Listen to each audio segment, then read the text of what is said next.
rapport d'activité qui intègre une composante état de la menace. Alors quelques chiffres, 5,4 millions de visiteurs l'année dernière sur notre plateforme contre 3,8 millions en 2023.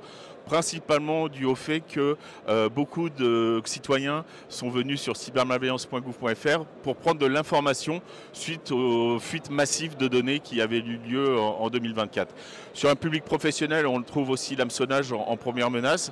Et puis la bonne nouvelle, c'est que concernant les rançongiciels, pour la première fois en 4 ans, nous avons une baisse des demandes d'assistance pour les entreprises et les collectivités.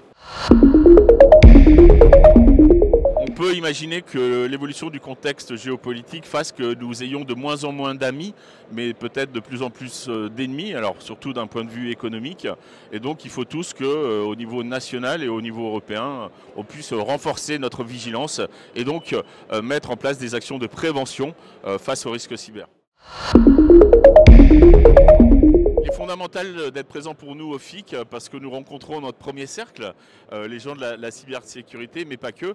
Et par exemple, nous avons lancé le 17 décembre dernier le 17 Cyber, en lien avec le ministère de l'Intérieur. Et j'ai eu l'occasion à de nombreuses reprises de faire la promotion du module 17 Cyber. Le module 17 Cyber, c'est un petit module que l'on peut intégrer sur n'importe quel site web et qui permet aux visiteurs de pouvoir qualifier la menace, avoir un diagnostic, avoir des conseils et potentiellement être mis en relation avec un prestataire de proximité, mais également avec un policier et un gendarme 24 heures sur 24, 7 jours sur 7, en fonction des menaces qui le nécessitent.